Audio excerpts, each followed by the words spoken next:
Olá pessoal, aqui é o professor Rogério Bilibil do canal Professor Bilibil Responde, canal voltado ao conhecimento. É por meio do conhecimento que vamos ter uma sociedade melhor. Então nos ajude nisso. Mande suas sugestões, deixe o seu link, deixe a sua inscrição, deixe o seu like, deixe o seu contato para que a gente possa interagir e criar mais conhecimento. Pois bem, o vídeo de hoje é sobre a seguinte questão. Existe, em relação às pessoas que foram escravizadas no Brasil, uma dívida histórica que a sociedade brasileira tem que pagar a essas pessoas na atualidade, vamos dizer assim, no século XXI? Essa é uma questão que ela já vem sendo trabalhada e vem sendo requestionada, se é que existe esse termo, há um bom tempo. Eu me lembro que ela me foi feita, essa questão, logo que eu comecei a minha carreira como professor de história, tanto no ensino médio quanto no ensino fundamental, e ainda por um tempo eu dividi o ensino superior com esses modos de ensino, e essa dúvida sempre aparecia porque vez ou outra, em um artigo, em um livro didático, era mencionado esse termo. E nem todos os alunos, nem todas as pessoas concordam com esse termo. Então por isso que surge a dúvida. E o interessante é que ao longo do tempo eu fui, vamos dizer assim, reelaborando a minha própria visão sobre este assunto.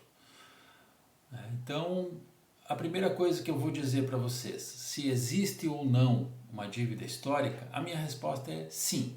Existe uma dívida histórica com as pessoas que foram escravizadas e que deve ser paga pela nossa sociedade. O que eu reelaborei ao longo do tempo é o que significa esse, entre aspas, pagamento. Então, para responder isso, que eu acho que é o interessante do debate, que eu espero que vocês interajam conosco também, afinal de contas eu reelaboro a minha visão justamente a partir das contribuições de outras pessoas. O interessante nessa questão é que, para que nós entendamos o que é uma dívida e como ela deve ser paga, eu acho que passa por três reflexões principais. A primeira delas, eu acho que é inescapável, é que nós temos que entender o seguinte: existem três elementos dentro deste raciocínio, por óbvio, que formam o povo brasileiro. O primeiro elemento é o que nós chamamos do elemento autóctone, ou seja, as pessoas que aqui viviam desde os primórdios, ou seja, que aqui já estavam antes da chegada dos europeus. Os autóctones, que nós costumeiramente chamamos de indígenas, com as suas milhares de nações, com seus milhares de povos dispersados em todo o território que hoje nós chamamos Brasil. Então esse é o primeiro elemento formador do povo brasileiro. E a partir então da chegada dos europeus, outros dois elementos vieram a constituir o povo brasileiro. E por que eu digo dois elementos? Porque tirante então os autóctones, todos os demais são estranhos, são estrangeiros, não pertencem a este território. Mas dá para separar em dois grandes grupos estes estrangeiros. Os que vieram por livre iniciativa, ou que vieram por uma política de Estado, ou por uma política colonial, o que seja, dependendo da época, e os que vieram de forma impositiva, os que vieram sem exercer a sua vontade, que são as pessoas que vieram da África para serem escravizadas no Brasil. Então aí nós temos três elementos: os que vieram por vontade própria, os que vieram de forma impositiva e os que já estavam aqui. Então isso é muito importante, esse ponto, para nós entendermos o porquê desta dívida. A primeira admissão que nós temos que fazer é que houve um contingente muito grande de pessoas durante 3 séculos e meio que veio para o Brasil contra a sua vontade, para aqui trabalhar também contra a sua vontade, e em nenhum momento tendo autonomia sobre a própria vida, que é algo que é fácil de falar, mas é que é muito complicado para você entender, né? A pessoa não ter autonomia sobre o próprio destino, estar à mercê sempre de uma decisão alheia, né? Dito isto, gente, tem um segundo momento, né? Este grupo de pessoas que foi escravizada aqui no Brasil, ou que já veio escravizada da África, construiu a riqueza de todo o período colonial e do período imperial. Nós não falamos no ciclo do açúcar sem mencionar a Casa Grande, a senzala. Nós não falamos no ciclo do ouro sem mencionar as pessoas escravizadas que extraíam esse ouro. E nós não falamos no ciclo do café, já no Império e também no final do período colonial, sem mencionar as grandes fazendas com os seus milhares de escravos que faziam todo o trabalho. Então, essas pessoas que vieram para cá e foram escravizadas, elas produziram muita riqueza.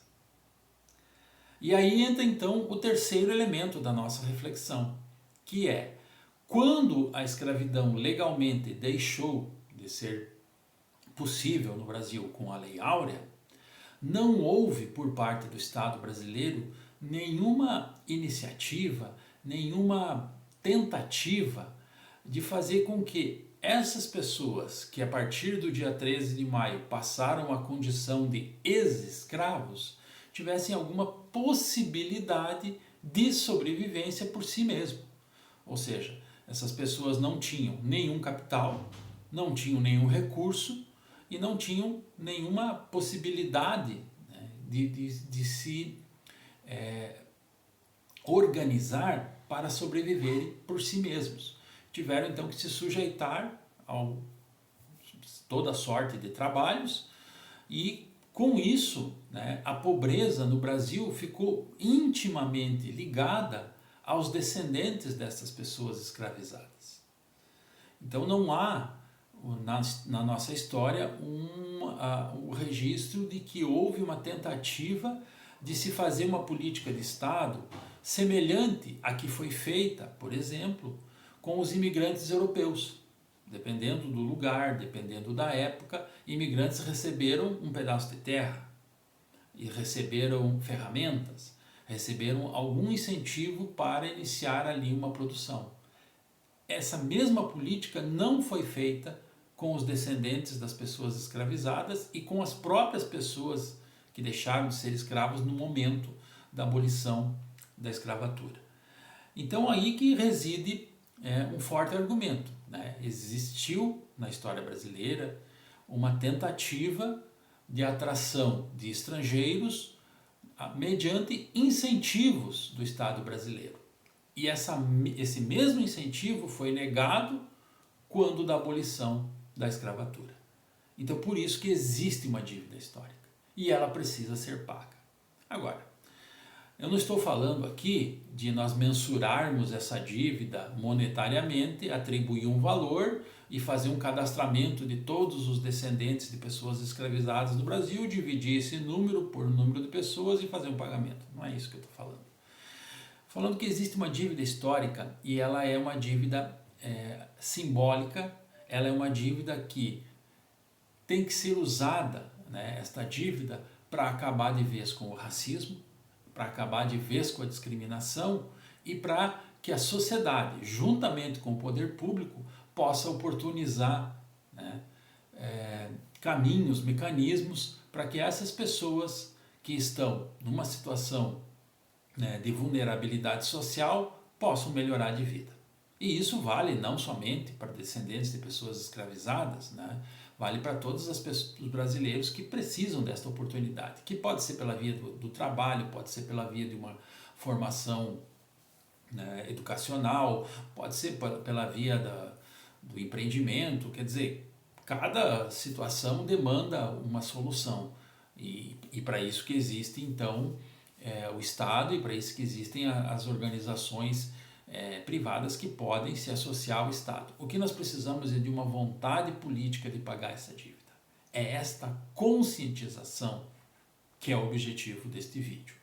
Reconhecer que não houve na história brasileira um tratamento igualitário para as pessoas que vieram aqui na condição de pessoas escravizadas e que os reflexos disso, ainda estão presentes na nossa sociedade e que precisam ser resolvidos. Então, acabar com o racismo, combater a discriminação e oportunizar, né, caminhos para todos aqueles que necessitam é a minha sugestão do pagamento desta dívida histórica. É isso aí.